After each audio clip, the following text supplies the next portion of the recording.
There's no doubt that Kyoto is a popular tourist destination, and while some may say that Kyoto doesn't have the charm it once did, I still think you get the old school Japanese feel with a touch of modern throughout the city, and it's definitely a place you don't want to miss out on when visiting Japan. A friend and I got to visit Kyoto, with this being the last city during a 12-night stay throughout Japan, and we spent 3 nights here but spent part of one of the days in Nara.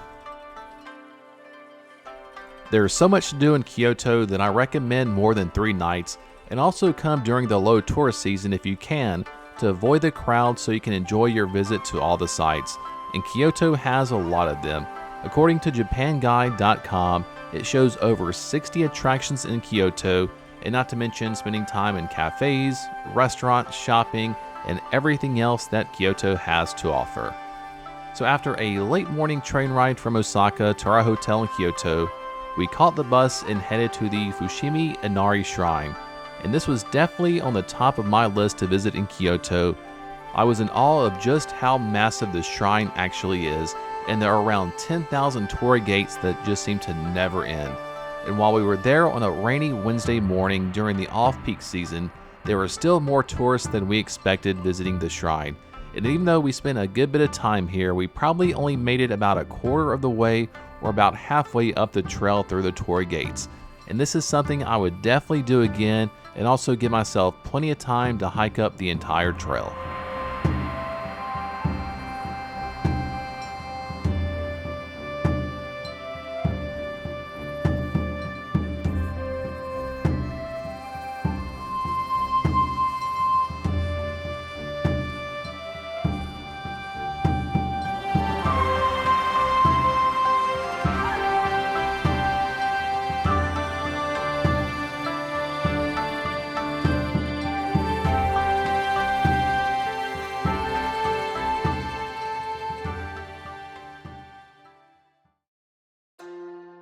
Our next stop was another popular site in Kyoto, the Kotoji Bamboo Forest. This one can get pretty crowded, as with all the major tourist sites, but since we went late in the day, there weren't many tourists around, but unfortunately some of the temples around were already closed, so if you want to explore the surrounding temples at the bamboo forest, make sure you get there earlier in the day.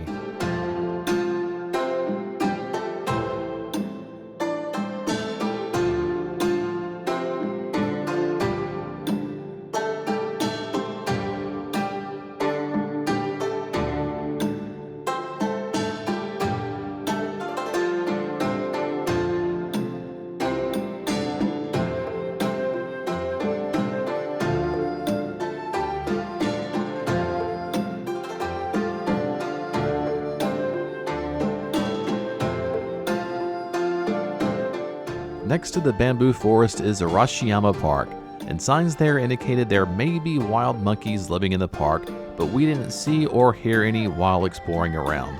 And since it was getting close to springtime, the trees and the plants were starting to show signs of getting ready to bloom.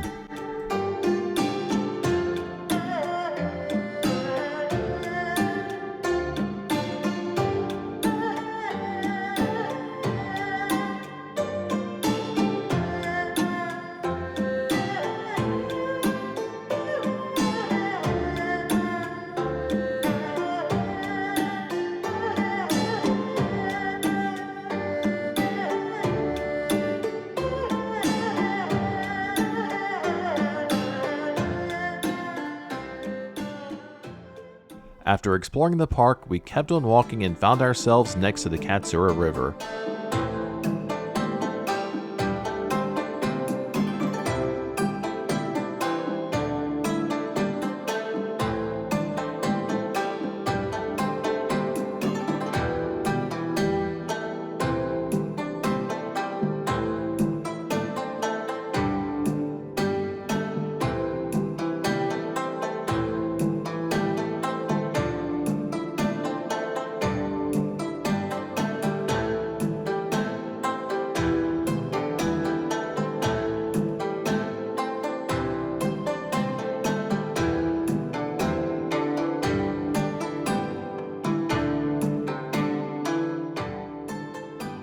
After walking along the river for a bit, we decided to find the nearest bus stop and head back to the hotel to get ready for dinner. We decided to do something a little bit different and went with Italian since surprisingly, there were multiple Italian restaurants near our hotel, and we opted for a small restaurant just a couple blocks away that seemed to be run by just one person, cooking, waiting tables, and also bussing the tables. The food was superb, and I definitely recommend trying out a local Italian restaurant while in Japan. The next morning, we enjoyed pastries and coffee for breakfast at School Bus Coffee Bakers right next to the Hyatt Place Kyoto, and we journeyed out into the rain to visit the Kiyomizu-dera temple, a Buddhist temple established in the 8th century that's now a UNESCO World Heritage Site, and we took the bus from the hotel all the way to the temple. And even though it was the middle of the week and during the off-season and rainy, there were a large number of tourists visiting the site, so I can only imagine how busy it gets during the peak tourist season. And leading up to the entrance to the temple, there were a lot of tourist shops and restaurants, and it's also close to the Ninanzaka Path, an ancient 150-meter stone-paved pedestrian road that can get pretty crowded, but we didn't visit it. And like the other temples we visited, this place was massive. And even though I saw pictures and videos before visiting, those did not prepare me how large this temple would actually be. And there is a 500 yen fee as you enter the main temple grounds, which I believe is around the main hall, and it's well worth it to pay the small fee.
And after leaving the Kiyomizu-dera temple, we grabbed lunch at a nearby spot before heading back to the hotel.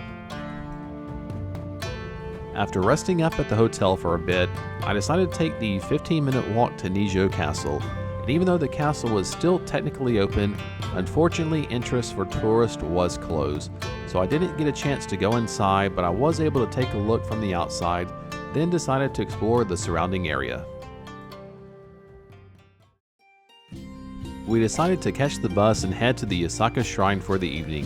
And Yasmaka Shrine is a Shinto shrine from the 7th century, which includes several buildings, gates, a main hall, and a stage. And it was a cold and rainy night, which seemed to help keep the crowds to a minimum.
And after exploring around the shrine for a bit, we crossed the street to check out the Gion district, which was a little difficult to appreciate on a rainy night, and if I went back, I'd probably look for a local guide on Airbnb or somewhere else to show me around the area.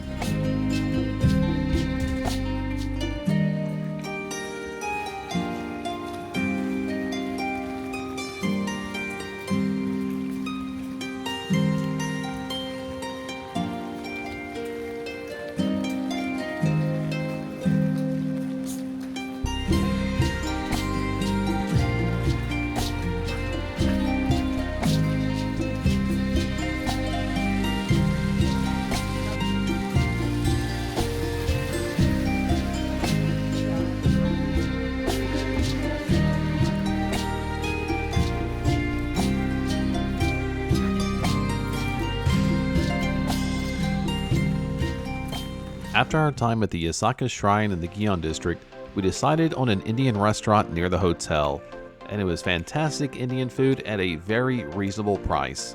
And our next day we spent it in Nara, and that video is available to check out on YouTube. And after our day trip to Nara, we had dinner and drinks in Kyoto for our final night before heading back to Tokyo the following day.